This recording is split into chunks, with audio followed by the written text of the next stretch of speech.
Hey everybody, this is my figure 8 puffer Butterbean in my brackish tank here, and he's a little excited because he knows dinner's coming. I just did a big tank cleaning for him today, water change. I got the glass all wiped down.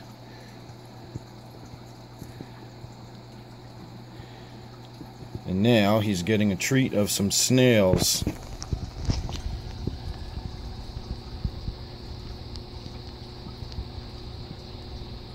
As usual, the camera always sort of interrupts him and distracts him. If he's left to his own devices and I'm not standing here, or I'm standing, a little bit away and just watching him, he just goes to town on those snails. He doesn't keep backing up and looking at us and trying to figure out what's going on with that camera. I really still don't get it. Again, for the amount of years I've been pointing the same camera at him, you'd think he'd be used to it by now. He's a very clever fish. He's very intelligent.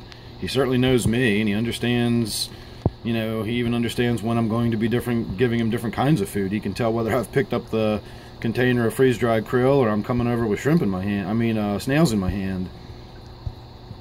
And yet after, I don't know, 4 years I guess I've had him now, he's still just as suspicious of this camera. I just don't get it. But I suppose in a way that's not too bad, because it gives for more entertaining angles. Just some of the looks he gives you or whatever is kind of funny in its own right. He's definitely got tons of personality. Anybody that's ever owned a puffer knows that puffers are just amazing fish. I say that all the time. If you watch my videos regularly, or certainly even if you just watch these videos of Butterbean regularly, every time I talk about him I just rave about how awesome little pufferfish are. They really are fantastic. Someday I might like to have one of the larger puffers if I ever get one of my larger tanks, like one of my 125s ever becomes available, or something happens and I'm just going to start up a new tank or something. I might do a large puffer, a Fahaka or big Amazon puffer or something like that. I don't think I would do something as big as a Fahaka, and I don't want to have to do saltwater for it, but I could do one of the 8 or 10 inch size brackish puffers easily, and there's a pretty good variety of them around to choose from. So that's always in the back of my head, that just someday I would definitely love to have a large puffer. I just think they're fantastic. They're amazing little fish. I always say they're as close to having a puppy dog in a fish tank as you can get. They've got that much personality. And Butterbean here is really timid. He's definitely got a very bashful sort of personality. He's not very aggressive or outgoing. I've never had him be aggressive towards other fish in the tank. Now he will eat, if I put some shrimp in there or something, he'll chase the shrimp around and he'll eat them. But he's never been aggressive towards other fish. When he was younger and I had him in the 20 long brackish tank, I had him in a brackish community. I had rainbow fish in there, and I had some mollies and variatus and platies in there. And he was always stressed. I never realized it. I didn't understand that he was always stressed and hiding, and his belly was always dark. But that's exactly what was going on. He was stressed from the other fish. Everybody kept saying that, the risk I was running was that he was going to turn on the other fish and start taking chunks out of them, biting them and stuff. And he never did. He didn't get, aggressive with them. He got more and more timid. And eventually I wound up removing most of the other fish. And it, ultimately I broke that tank down. I had a huge problem with the red cyanobacteria in that tank. I could never get it out of that tank. Tried and tried and tried, and it was just so gross and smelled so bad, and it just covered everything within days. It was horrible. And eventually I just gave up. I broke the tank down completely. Oh, he found a little piece of shrimp that I had put in there earlier floating around. He really does prefer the freeze-dried krill. That is definitely his food of choice. He loves the freeze-dried krill. So eventually I just shut that tank down altogether, and we went with this one. I set it up from a 20 long to a 20 standard, and he seems a little happier in it, but he's definitely kind of getting to the limit of how much he can stay in a 20 standard. And eventually what I would like to do is get him into my 40 breeder and let him really have a nice sized tank for him to live in.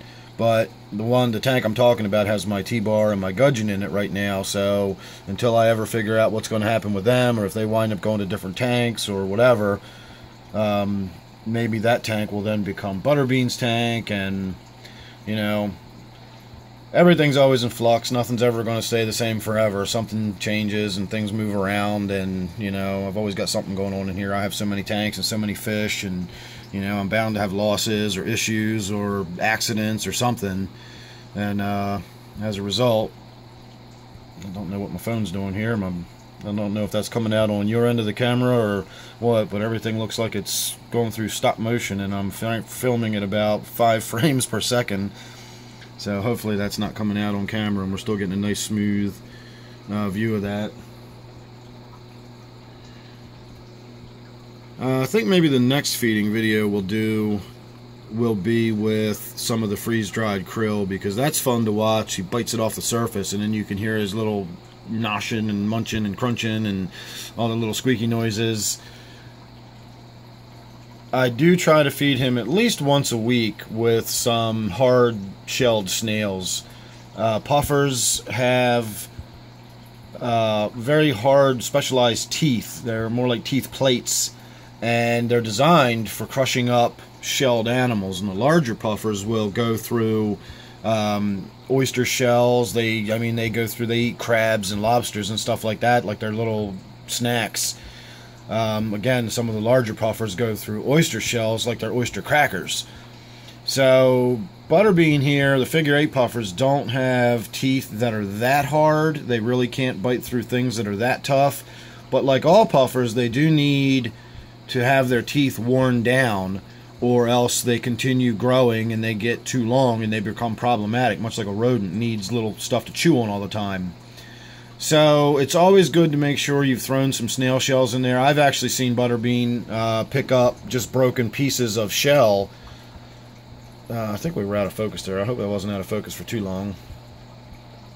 I've seen him actually just pick up broken pieces of shell off of the floor of the tank. Of course, I did a water change today, so I vacuumed all the little broken pieces of shell out, which is another reason that I wanted to get him fed with some more snails today. It's going to put a few more shells in the tank, so if he needs something to chew on... Alright everybody, sorry about that. My phone was overheating and it stopped recording on me. But I think I was saying that as long as there's some broken pieces of snail shell on the bottom of the tank, Butterbean will get over there and just pick them up and chew on them.